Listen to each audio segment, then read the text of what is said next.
Paz do Senhor, que Deus abençoe a vida de cada um de vocês, amém? Vamos ao capítulo de Gênesis, para fazer a nossa continuação da palavra.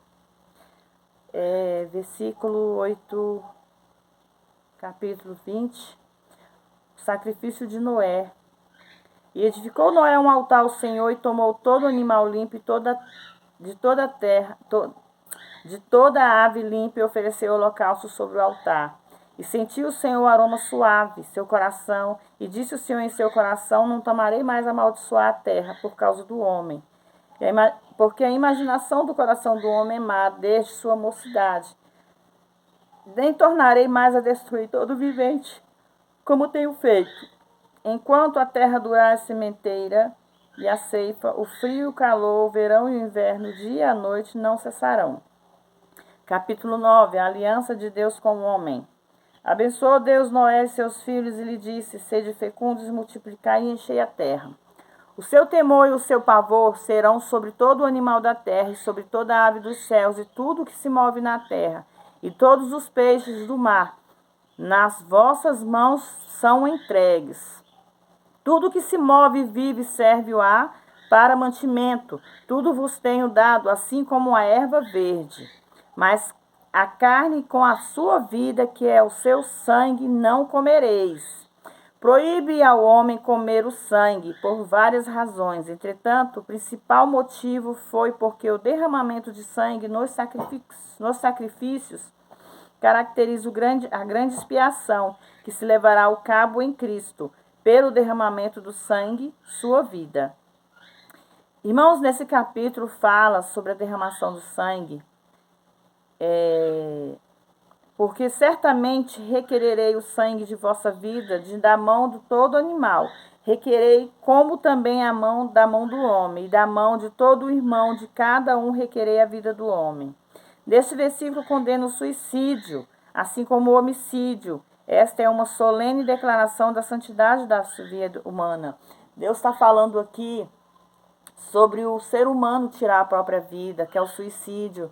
Sobre o ser humano tirar a vida do próximo, que é o homicídio. Deus não se agrada com esse tipo de coisa. Então, Deus não aceita o derramamento de sangue de qualquer espécie, seja animal ou seja humano. Porque certamente quem derramar o sangue do homem, pelo homem terá o seu sangue derramado, porque a imagem de Deus foi feito homem. Mas vós sedes fecundos e vos multiplicais, povoai abundantemente a terra e vos multiplicais nela. E falou Deus a Noé, a seus filhos, com ele, dizendo: eis que eu estabeleço a minha aliança convosco e com a vossa descendência depois de vós. O pacto de Deus estabeleceu com Noé ia se estender a todos em seguida, e de fato continua de pé. E com toda a alma vivente que está convosco, de aves, de gado, de todos os animais da terra que estão convosco, desde todos os que saíram da arca até todo o animal da terra. Estabelecerei o meu pacto convosco, que não mais exterminarei toda a carne com as águas do dilúvio, nem haverá mais dilúvio para destruir a terra. E disse Deus: este será o sinal do pacto que estabeleço entre mim e vós, e toda alma vivente que convosco for por gerações eternas. O meu arco tenho posto nas nuvens, o qual será por sinal da aliança entre mim e a terra. E será que quando eu trouxer nuvens sobre a terra, deixar-se ver, então o meu arco nas nuvens, que é o arco-íris, irmãos. É uma aliança linda que Deus colocou no céu para que nós pudéssemos se lembrar da aliança dele, desde o início. Então me lembrarei do meu pacto que há entre mim e vós, e entre toda a alma vivente de toda a carne, e não serão mais a água por dilúvio para destruir toda a carne. E estará o arco das nuvens, e eu o verei para me lembrar da aliança perpétua entre Deus e toda a alma vivente, toda a carne que há sobre a terra. E disse Deus a Noé: este será o sinal da aliança que estabeleci entre mim e toda a carne. E os filhos de Noé que saíram da arca foram Sem, Cão e Jafé. O Cão é o pai de Canaã. Esses 3 são os filhos de Noé, e deles se povoou toda a terra.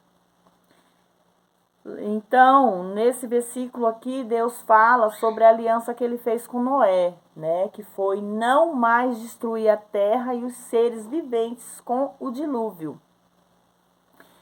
Mas como vocês vê nos dias de hoje, tudo que acontece na face da terra, mesmo que as pessoas abram suas bocas para dizer que Deus permitiu, nem tudo Deus permite. Mas o homem faz com que aconteça. Existem várias pessoas, seres humanos, que não sabem lidar com o que Deus deixou para nós cuidar. Então acabam causando enchentes, acabam causando terremotos, acabam causando incêndio, né? Nas florestas. Tudo isso vem da mão do homem, não vem da mão de Deus. Porque se Deus fez a aliança para não mais destruir a terra, Deus, ele cumpre com o que ele fala. Deus não é só um Deus de promessas, mas o homem não. Ele só vive de promessas. Porque ele sabe o que não pode e o que pode fazer, mas ele prefere arcar com o que não pode. Então é isso que está acontecendo no mundo de hoje em que vivemos. Nós vivemos num mundo que as florestas estão sendo destruídas, que são as vegetações que Deus nos deixou, porque das vegetações ajuda-nos com o oxigênio limpo, que é a nossa respiração. Eles estão destruindo, gente, eles estão destruindo até mesmo os mares, os oceanos. Vocês podem ver que eles estão construindo coisas para flutuar no oceano, mas que chegue, eles querem conhecer o profundo. Apenas Deus conhece o profundo, mas o homem quer ser Deus. O homem quer fazer como Deus, mas eles sabem que eles não podem. Vocês tiram aí pelo aquele submarino, tiram pelo barco do Titanic, tiram por tantas coisas que as pessoas abrem a boca para soltar a sua palavra em vão, sabendo que Deus é todo poderoso. É Ele que pode todas as coisas. Nós não podemos, irmãos. Ele nos concede o direito de viver, de respirar, mas Ele não nos concede o direito de ser como Ele. Nós somos imagem e semelhança, mas não somos como Ele, porque Ele é todo-poderoso, Ele é sagrado, Ele é onipotente, Ele é onisciente, Ele é o ômega, Ele é o alfa. Nós não somos isso. Nós estamos aqui de passagem. Nesse mundo nós vivemos emprestado, nós somos mordomos dessa terra. Nós estamos aqui para servir, para fazer, para trabalhar, para cuidar e também para interceder um pelos outros. Até o dia que Deus resolver tirar nosso último suspiro, irmãos. Então nós não podemos derramar sangue, tirar a vida do próximo, se suicidar, provocar um homicídio, provocar um assassinato. E é isso que está acontecendo nos dias de hoje, irmãos. Deus fala claramente na Bíblia que não permite o derramamento de sangue. Deus não deixou isso. Mas, infelizmente, o ser humano quer ter o seu livre-arbítrio e fazer o que ele bem entender. Então, pense bem no que você faz, no que você pensa e no que você fala. Porque o que a palavra lançada, ela não volta atrás. E muitas vezes a palavra lançada machuca, magoa, ofende. Então vamos aprender a falar mais a palavra de Deus, ler mais a Bíblia. Irmãos, no livro de Gênesis fala sobre a construção, o início de tudo, tudo que Deus fez. Desde o início até o final. Gente, aqui quando fala no versículo, quando Deus quis destruir toda a humanidade, Ele não fez isso por maldade. Não é porque Deus tem maldade no coração. Deus fez porque viu que a própria criação dele estava entrando em corrupção, em pecado. E Deus não queria um mundo sujo. Um mundo cheio de imundícias, vindo pelos anjos caídos, que resolveram se envolver com as mulheres de Deus e acabou causando um impacto muito grande de sujeira no mundo. Irmãos, no início do mundo existiam gigantes. Gigantes não foi o que Deus fez. Deus não preparou gigantes, Deus fez o homem e a mulher, que foi Adão e Eva. E através deles era para vir toda a humanidade. Mas os anjos caídos corrompeu a terra com a sua sujeira, com a sua imundície. Deus não poderia permitir. Então Deus preferiu escolher um dos seus servos mais fiéis, mais limpo, que era Noé, para que construísse a arca, para que eles pudessem guardar cada animal, um casal de cada animal, de todo ser vivente da terra. Animais não são pecadores, irmãos. Na época da criação, Deus não criou animais rebeldes, animais ferozes. Deus tinha todos os animais como controle. Todos eram dóceis. Então, tudo que existe hoje no mundo existe pela mão do homem, porque foi o homem que fez a mudança. Irmãos, nós tiramos um exemplo de um animal. Você tem um cachorro. Aquele cachorro, ele é super dócil. A partir do momento que você passa a maltratá-lo, que você passa a tê-lo como seu inimigo, você mesmo, ser humano, que não querem cuidar, aquele cachorro, ele vai ser feroz, ele vai, pelo maltrato, ele vai querer se defender.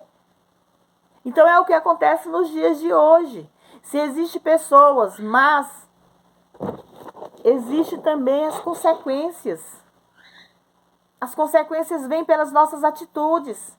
Se tratamos alguém mal, nós vamos ser tratados mal. Se tratamos alguém com amor, com paciência, nós seremos tratados com amor e paciência.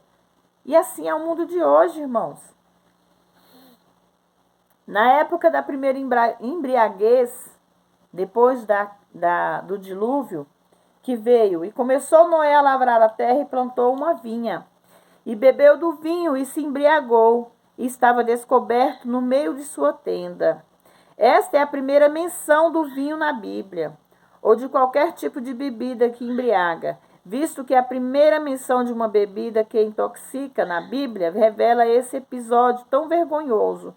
Não podemos deixar de obter entendimento dessa ilustração, tal como é indicado pelo Espírito Santo a respeito de Noé. A advertência contra a bebida alcoólica é ensinada aqui, irmãos. As pessoas hoje, elas se embriagam achando que os problemas vão acabar, achando que os pensamentos que estão perturbando eles vão desaparecer. Mas não, a bebida ela só traz vergonha, ela só traz destruição. Não existe o ser humano que beba para ficar embriagado, para não aprontar. Mesmo não sendo para fazer a maldade, ele está sendo envergonhado, porque ele está fazendo coisas que ele próprio está além da sua consciência. Na Bíblia mesmo diz, a advertência contra a bebida alcoólica é ensinada desde o início. E Cão, pai de Canaã, viu a nudez de seu pai e disse a dois irmãos que estavam fora: o pecado é como a levedura. A levedura, irmãos, da cerveja, viu? Ela é uma bebida alcoólica. Sempre se estende. Noé não só se embebedou, mas também tirou a sua roupa e o fez de propósito, a uma forma de loucura por causa do pecado. Quantas pessoas bebem e fazem coisas que no outro dia eles não vão nem se lembrar do que fizeram? Muitos, mas com certeza muitos fazem e sabem o que estão fazendo. Nós não podemos botar a culpa apenas na bebida. Porque se você bebeu para se embriagar é porque você quis fazer algo. Então você fez intencional. Não existe essa história de você dizer que fez sem saber. Então fique com Deus, todos vocês, que vocês possam entender o que Deus está falando com vocês. Através daí, vocês verem que a própria bebida alcoólica não agrada a Deus. Então entregue seus caminhos a Deus verdadeiramente e acredite. Não viva na vida de pecado. Se volte para Deus enquanto é tempo, porque Ele manda nos chamar.